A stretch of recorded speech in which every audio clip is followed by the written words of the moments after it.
শেখ হাসিনা, রেহানা, জয়কে নিয়ে যে তথ্য দিলেন সালমান এফ রহমান। গ্রেপ্তারের পর থেকে ঢাকা মহানগর গোয়েন্দা ডিবি পুলিশের হেফাজতে রয়েছেন সাবেক প্রধানমন্ত্রীর বিনিয়োগ ও শিল্প বিষয়ক উপদেষ্টা সালমান এফ রহমান। ডিবির জিজ্ঞাসাবাদে নতুন নতুন তথ্য দিচ্ছেন সালমান এফ রহমান। এবার শেখ হাসিনা, শেখ রেহানা ও জয়কে নিয়ে চাঞ্চল্যকর তথ্য দিয়েছেন তিনি, যেখানে শেখ হাসিনা ও তার পরিবারের নানা লুটপাটের কথা ফাঁস করেছেন। রিমান্ডে সালমান এফ রহমান জানিয়েছেন, নতুন নতুন প্রকল্প বের করার তাগাদা দিতেন শেখ হাসিনার পরিবারের সদস্যরা।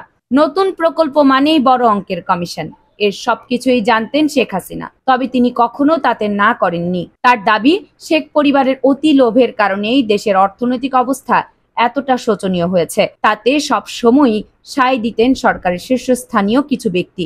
শেখ হাসিনাকে বোঝাতে গিয়ে অনেকে ছিটকে পড়েছেন, কারণ তিনি সবসময় তার নিজের সিদ্ধান্তে অটল থাকতেন। সালমান এফ রহমানের বরাত দিয়ে তদন্ত সংশ্লিষ্ট সূত্র জানায়, এস আলমের মাধ্যমে দেশ থেকে পাচার হওয়া ১.৫ লাখ কোটি টাকার অর্ধেকই শেখ রেহানা এবং সজীব ওয়াজেদ জয়কে দেয়া হয়েছে।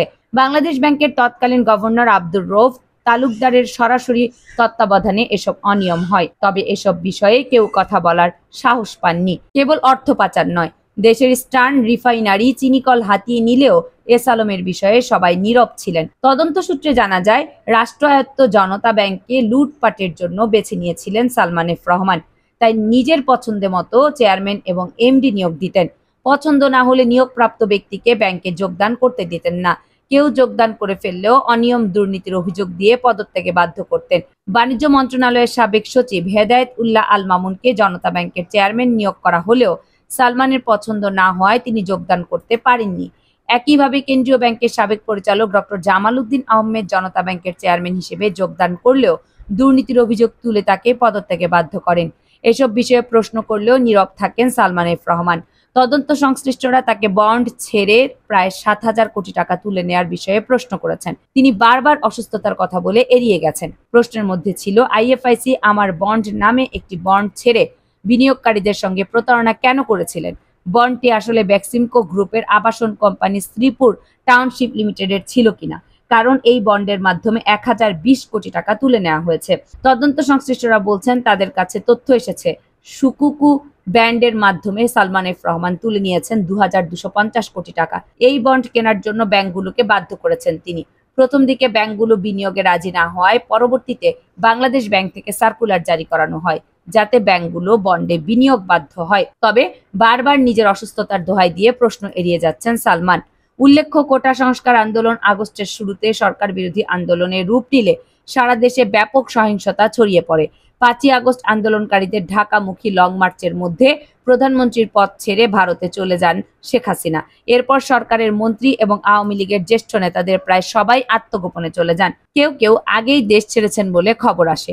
এর মধ্যেই গত ১৩ই আগস্ট ঢাকার পুলিশ তাকে সদরঘাট থেকে সাবেক প্রধানমন্ত্রীর বিনিয়োগ ও শিল্প বিষয়ক উপদেষ্টা সালমান এফ রহমান ও আইনমন্ত্রী আনিসুলকে গ্রেপ্তারের তথ্য দেয়। গ্রেপ্তারের পরদিন নিউ মার্কেট এলাকায় দোকানি কর্মচারী শাহজাহান আলীকে হত্যার অভিযোগে করা মামলায় তাদের দুজনের ১০ দিনের রিমান্ড মঞ্জুর করেছিলেন ঢাকার মহানগর হাকিম মামুনুর রশিদ।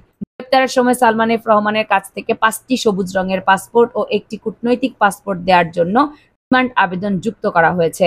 সাবেক আইনমন্ত্রী আনিসুল হকের কাছে $১৭,৫১২, $৭২৬ সিঙ্গাপুরি ডলার ও ৩টি কূটনৈতিক পাসপোর্ট পাওয়া গেছে বলে রিমান্ডে আবেদন বলা হয়েছে। এই হত্যা মামলায় রিমান্ডে থাকার সময় বেক্সিমকো গ্রুপের ভাইস চেয়ারম্যান সালমান রহমানের বিরুদ্ধে দুর্নীতি ও ক্ষমতার অপব্যবহার করে অবৈধ সম্পদ অর্জনের অভিযোগে অনুসন্ধান করার সিদ্ধান্ত নেয় দুর্নীতি দমন কমিশন। তার বিরুদ্ধে শেয়ার বাজারে জালিয়াতি, প্লেসমেন্ট, শেয়ার কারসাজি ও প্রতারণার মাধ্যমে শেয়ার হোল্ডারদের হাজার হাজার কোটি টাকা লোপাটের অভিযোগ আনা হয়েছে। এছাড়া অবৈধ প্রভাব খাটিয়ে দেশের সরকারি ও বেসরকারি বিভিন্ন ব্যাংক হতে প্রায় ৩৬,০০০ কোটি টাকা ঋণ নিয়ে আত্মসাৎ সহ হাজার হাজার কোটি টাকা বিদেশে পাচারের অভিযোগ করা হয়েছে। পরে সালমান ও আনিসুলকে কোটা সংস্কার আন্দোলনকে ঘিরে সহিংসতার সময় আইডিয়াল কলেজের প্রথম বর্ষের শিক্ষার্থী খালেদ সাইফুল্লাহকে গুলি করে হত্যার অভিযোগে লালবাগ থানায় করা মামলায় এবং নিউ মার্কেট থানা এলাকায় ঢাকা কলেজের অনার্সের ৪র্থ বর্ষের ছাত্র সবুজ আলী হত্যা মামলায় তাদের ৫ দিন করে ১০ দিনের রিমান্ড মঞ্জুর করে সে সময় আদালত।